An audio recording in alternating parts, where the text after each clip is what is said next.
नमस्कार दोस्तों, मेरा नाम है डॉक्टर विनय प्रसाद और आप देख रहे हैं द आयुर्वेदा।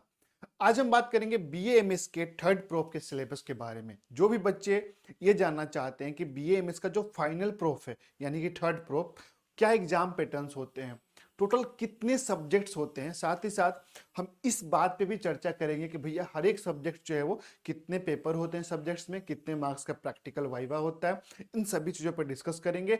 और सबसे इंपॉर्टेंट, जैसा कि हम हर एक प्रोफ के बारे में बात करते हैं, बीएमएस की सारी अपडेट देते ही आप सबको, हम लोग ये भी बात करेंगे कि बीएमएस के जो थर्ड प्रोफ के जितने भी सब्जेक्ट्स थे, एवरी सिंगल सब्जेक्ट्स में क्या इंपॉर्टेंट टॉपिक्स हो सकता है, क्या बेस हो सकता है, क्या पढ़ लेने से आपको उस पूरा सब्जेक्ट पे कमांड बन सकता है, इन सभी टॉपिक के बारे में डिस्कस करेंगे ताकि आप फाइनल ईयर को बिना किसी सफली के, बिना किसी बैग के बहुत इजीली क्लियर कर पाए, समझ पाए। देखिए क्या होता है ना बच्चों, पढ़ाई तो सारे लोग करते हैं, है ना। अब आपके जो हैं आप जो भी जिनसे भी आप पढ़ रहे हो, जो भी आपको गाइड कर रहे हैं, अब उन्होंने बता दिया कि आज हम ये चैप्टर पढ़ लिया, आप उस चैप्टर को पढ़ लिए, ठीक है, अच्छे से पढ़ लिया। लेकिन ऐसे नहीं चलता है, पढ़ाई ऐसे नहीं होती है। पढ़ाई के कॉन्सेप्ट क्या है, बहुत सिंपल है कि भैया पहले पूरा हमें सिस्टमेटिक तरीके से समझना पड़ता है कि टोटल कितने सब्जेक्ट्स हैं, एक सब्जेक्ट में टोटल कितने चैप्टर्स हैं, उस चैप्टर्स में भी क्या क्या इंपॉर्टेंट्स है, उन सभी चैप्टर्स पे कमांड करने के लिए सबसे बेस क्या होता है, तब जाके आप उस पूरा प्रॉप को कंप्लीट कर पाओगे, अच्छे से पढ़ पाओगे, अच्छे से एग्जाम देकर क्लियर कर पाओगे, है ना। तो आज हम लोग बात करेंगे बीएमएस थर्ड प्रॉप के बारे में। बात करेंगे अगर हम लोग सब्जेक्ट्स की कि भैया बीएमएस थर्ड प्रॉप में टोटल सब्जेक्ट्स कितने होते हैं, साथ ही साथ ये भी देखेंगे कि उन सब्जेक्ट्स का इंपॉर्टेंस क्या होता है, ठीक है, कौन से सब्जेक्ट्स जो है वो किस लिए पढ़ा जाता है, इन सभी टॉपिक पे हम चर्चा करेंगे। चलिए शुरू करते हैं। अगर हम लोग बात करेंगे यहाँ पे शल्य तंत्र की, है ना, सबसे पहला सब्जेक्ट आपका काया है, यहाँ पे काया तंत्र है। ओके, काय चिकित्सा में आप पढ़ेंगे किसके बारे में, मेडिसिन के बारे में। भैया मेडिसिन यही सबसे इंपॉर्टेंट होता है फाइनल ईयर में, और यही आपको आगे जाके काम आना है प्रैक्टिकल में, एलोपैथ हो चाहे आयुर्वेद करोगे।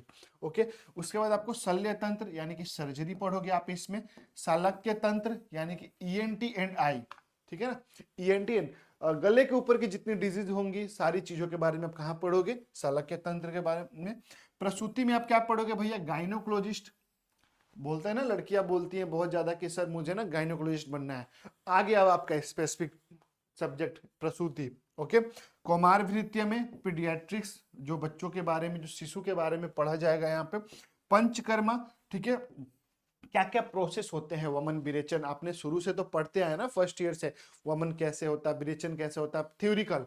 अब आ जाओ यहाँ पे प्रैक्टिकल भी करना, साथ साथ करके दिखाएंगे कॉलेज वाले आपको। उसके बाद क्या होगा, आपको संहिता, ठीक है, क्लासिकल बेस, जैसा मैंने first prop, second prop, third prop में आप लोग पढ़ते आए हुए हैं, फर्स्ट सेकंड प्रोप तो आपने कंप्लीट किया है ना, संहिता पढ़ते आए हैं, सेम उसी प्रकार से थर्ड प्रोप में भी भैया आयुर्वेदिक टर्म है, आयुर्वेदिक चीजें हैं, और आपको वो पढ़नी होगी क्लासिकल बेस के लिए, जो कि बेस आपका बना हुआ है संहिता पढ़ के। अब यहाँ पे क्या करोगे आप, उसको एक्स्ट्रा एडवांस लेवल पे पढ़ोगे। ओके, चलिए अभी एक सब्जेक्ट के बारे में हम लोग बात कर ले।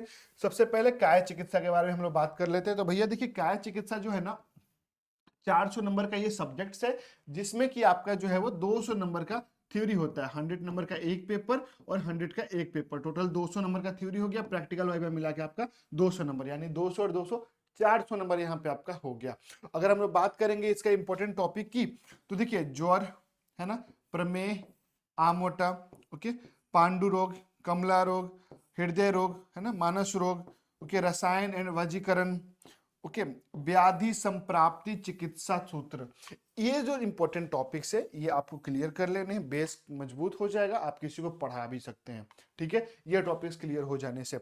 चलिए अगर हम नेक्स्ट सब्जेक्ट की तरफ चले अगर, तो वो है भैया शल्य तंत्र। शल्य में मैंने बताया आपको, है ना, टोटल 400 नंबर का पेपर होता है, सब्जेक्ट होता है, 100 नंबर के दो पेपर होंगे और 200 नंबर का practical viva same. Okay, important topics की अगर बात करें तो यंत्र शस्त्र, भैया सर्जरी करने जाओगे, आप देखे होंगे बहुत सारे बच्चे हॉस्पिटल जाते हैं पढ़ाई के साथ, हो सकता है आप भी जाते हो, नहीं भी जाते हो। तो सर्जरी जब करते परफॉर्म करते हैं ना, जो सर्जन परफॉर्म करते हैं, तो सबसे पहले क्या करते हैं वो, उनको जो असिस्ट करते हैं उनको नॉलेज होना चाहिए कि किस जगह पे कौन से सिचुएशन में कौन सा इक्विपमेंट यूज होगा, यंत्र यूज होगा, है ना। तो ये देखिए, यंत्र और शस्त्र की आपको जानकारी होनी चाहिए। दूसरी चीज क्या, अष्टविध शस्त्र कर्मा, ये पता होना चाहिए, 8 जो विधा होता है अष्टविध। ओके, उसके बाद क्या होगा, व्रान चिकित्सा आनी चाहिए, भगंदर अरस, ओके। उसके बाद आपको क्षार कर्मा एंड अग्निकर्मा। तो ये जो चीजें है ना, ये इनकी सबसे हाईलाइटेड टॉपिक है, इंपॉर्टेंट टॉपिक है। इस पे कमांड कीजिए, पूरा सर्जरी आपके हैंड में, ठीक है। तो ये जो चीजें हो गई। अब हम लोग बात करेंगे नेक्स्ट सब्जेक्ट के बारे में, जो कि आपका सलग के तंत्र। मैंने आपको बताया था ना, गले के ऊपर से जितनी भी डिजीज आएंगी आंख कान नाक में, तो आपको कहाँ पे होगा वो। 400 नंबर का सब्जेक्ट होता है, 200, 100 एंड 100, ठीक है। दो पेपर होंगे आपके 100 नंबर के, प्रैक्टिकल वाइव आपको मिला के 200 नंबर का हो जाएगा। इंपॉर्टेंट टॉपिक्स की बात करें सलाह के में, तो सबसे पहले भैया नेत्र रोग, ठीक है। आई डिजीज, आंखों के डॉक्टर नहीं बोलते, आप स्पेशलिस्ट भी कर सकते हो, इसे पता है आपको। बीएमएस करने के बाद आप ईएनटी के स्पेशलिस्ट डॉक्टर भी बन सकते हो। नेत्र, कर्ण, नास, मुख रोग, ओके। क्रियाकलाप, ईएनटी क्लिनिकल एग्जामिनेशन, ईएनटी, ठीक है। जितनी भी डिजीज है उसका क्लिनिकल एग्जामिनेशन कैसे करना है, ये चीज आपको सिखाई जाएगी। डेंटल डिसऑर्डर्स, चलिए ये हो गया। नेक्स्ट हम लोग सब्जेक्ट की अगर बात करेंगे यहाँ पे, तो वो आपका हो जाएगा प्रसूति तंत्र एवं स्त्री रोग। भैया बताया था ना मैंने, प्रसूति तंत्र, है ना। 400 नंबर का सब्जेक्ट होता है, 100 नंबर के दो पेपर होंगे और 200 का प्रैक्टिकल वाइवा, टोटल 400 नंबर हो गया सब्जेक्ट का। इंपॉर्टेंट हाईलाइटेड टॉपिक्स की अगर हम बात करें, क्या क्या आपको पढ़ना है।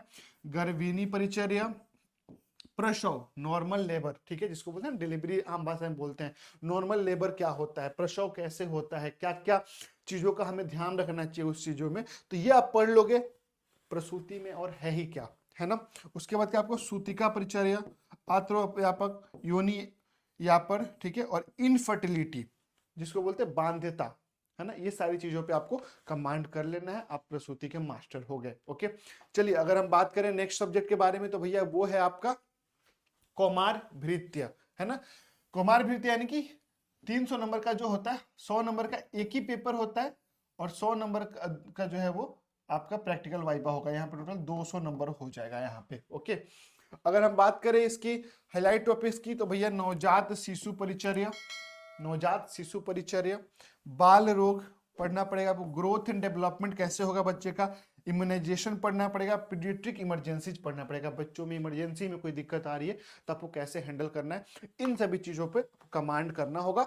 अब क्या है देखो बच्चों, ये जो और भी सब्जेक्ट से हम बात करेंगे, कौमार भृत्य हो गया, ठीक है। ऐसे चाहे जितने भी सब्जेक्ट है ना फाइनल ईयर में, सभी सब्जेक्ट पे ये जो मैं बता रहा हूँ ना, ये अपने नॉलेज के बिहाफ पे मैं बता रहा हूँ आप सबको कि क्या क्या इंपॉर्टेंट टॉपिक्स हो सकते हैं, एनसीआईएसएम के बिहाफ पे नहीं बता रहा हूँ।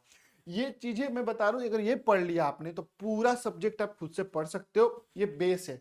ये क्लियर हो गया तो आप किसी ने भी आपसे कुछ पूछा, आप इजिली कोई भी चीज एक्सप्लेन कर सकते हो, एग्जाम लिख सकते हो, अपने पास कर सकते हो। लेकिन एनसीआईएसएम का जो सिलेबस है ना, कि टोटल कौन कौन से टॉपिक्स पढ़ने हैं, कितने मार्क्स किस टॉपिक से रहेंगे, वो जो है ना एवरी सिंगल सब्जेक्ट के बिहाफ पे मैंने जो है एक वीडियो बनाया है, एक एक सिंगल वीडियो बनाया हर एक सब्जेक्ट के बिहाफ पे, ठीक है। तो आप वो वीडियो जाके देख सकते हो, वहां पे आपको पूरी नॉलेज मिल जाएगी। और अभी तक आपने द आयुर्वेदा चैनल को सब्सक्राइब नहीं किया तो प्लीज सब्सक्राइब कर ले, ताकि आने वाली सारी अपडेट बीएमए से जुड़ी हर एक प्रकार की जानकारी आपको चैनल पर मिलती रहेगी, ठीक है। चलिए अब हम बात कर लेते हैं दूसरे सब्जेक्ट के बारे में। दूसरा जो सब्जेक्ट है आपका वो है पंचकर्मा, ओके। क्योंकि अब बचपन से सुनते आ रहे हैं हम लोग, बचपन मतलब कब, जब से कॉलेज में आए तब से एक नया जिंदगी स्टार्ट हो जाता है ना, एक नई लाइफ स्टार्ट हो जाती है कॉलेज में आने के बाद। अब तो आप फाइनल प्रोप में आ गए, अपने सुपर डुपर सीनियर भी बन चुके हैं आप अपने कॉलेज के, है ना। टोटल अगर बात करें पंचकर्मा भैया 300 नंबर का होता है, 100 नंबर का एक ही यहाँ पे पेपर होता है, 200 नंबर का प्रैक्टिकल और वाइवा होता है। यहाँ पे क्या इंपोर्टेंट भैया, वमन विरेचन समझ लो अच्छे से, अब सीख लो, फर्स्ट प्रोप सेकंड प्रोप से करते आए हो, अब सीख लो, समझ लो, नहीं किए हो अभी तक तो, ओके। वस्ती, वस्ती के बारे में हम लोग टाइप ऑफ इंडिकेशन, नस्य, स्नेहन एंड स्वेदन, उसके बाद क्या पड़ेगा आपको केरला पंचकर्मा प्रोसीडिंग, है ना। ये सारी चीजें आप समझ लो, पढ़ लो, आपका पंचकर्मा आपके हैंड में है। क्योंकि सिलेबस की बात हम लोग, जैसे मैंने बताया आपको, हर एक सिंगल सब्जेक्ट की वीडियो जाएगी, कैसे पढ़ना है, कैसे नोट्स बनाने हैं, कैसे प्रैक्टिकल को समझना है, इन सभी चीजों के बारे में आपसे डिस्कस करूंगा, ओके। चलिए अब हम बात कर लेते हैं संहिता अध्ययन के बारे में। भैया 200 नंबर का ये सब्जेक्ट होता है, 100 नंबर का एक थ्योरी, 100 नंबर का practical, okay. Viva, sorry practical नहीं होता इसमें, वाइबा होगा, ओके। हाईलाइट टॉपिक्स की अगर हम बात करें यहाँ पे, तो भैया हाईलाइटेड में यहाँ पे सिंपल चरक संहिता में पढ़िए चिकित्सा स्थान, ओके। कल्प एंड सिद्धि स्थानम, रसायन अध्ययन और वाजीकरण अध्ययन। संहिता में आप ये पढ़ लीजिए। नेक्स्ट जो सब्जेक्ट है आपका वो हो जाएगा आपका रिसर्च। टोटल जो है यहाँ पे 50 नंबर का ही पेपर होता है यहाँ पे, ठीक है। एक पेपर होगा 50 नंबर का हाईलाइट, और ये आपको 3 घंटे का एग्जाम नहीं होता, मात्र 1.5 घंटे में आपको कॉपी लिखनी होती है पूरी, ठीक है। चलिए इसका अगर हम टॉपिक की बात करेंगे रिसर्च की, तो भैया रिसर्च टाइप कितने प्रकार से रिसर्च किए जा सकते हैं किसी केस पे, स्टडी डिजाइन क्या होना चाहिए, ओके, बायोस्टैटिस्टिक बेसिक क्या होना चाहिए, और graphs and data interpretation, okay, ये सारी चीजों का आपको नॉलेज होना चाहिए, ओके। अगर हम बात करें एक लास्ट सब्जेक्ट के बारे में जिसका यूनिवर्सिटी में कोई एग्जाम नहीं होता लेकिन वो बहुत ज्यादा इंपॉर्टेंट रोल प्ले करता है, जिसको हम लोग बोलते हैं इमरजेंसी मेडिसिन या फिर emergency treatment, okay. Highlight topics में क्या हो जाएंगे भैया, फर्स्ट एड आना चाहिए आपको, फाइनल ईयर के लास्ट में आपको सिखाया जाता है सब कुछ, okay. CPR, emergency response, CPR देना आना चाहिए, कैसे करते हैं, ओके, किस एज के बच्चे के साथ, किस एज के मतलब पेशेंट के साथ किस प्रकार से आपको जो है प्रोसीड करना है, ट्रॉमा मैनेजमेंट और एक्यूट कंडीशंस, ये सारी चीजों का आपको सिर्फ नॉलेज होना चाहिए, इसका कोई यूनिवर्सिटी एग्जामिनेशन नहीं होता है। तो बच्चों ये था बीएमएस थर्ड प्रोप का सिलेबस। होप कि आपको जो है सभी चीजें क्लियर हो गई होंगी। मैंने एकदम डीप लेवल पे जो मैंने पढ़ा है, जो मैंने समझा है, वो चीजें मैं आपको समझाने की कोशिश कर रहा हूं। देखिए सिलेबस एक अलग चीज है, सिलेबस के बारे में हम लोग डिस्कस करेंगे।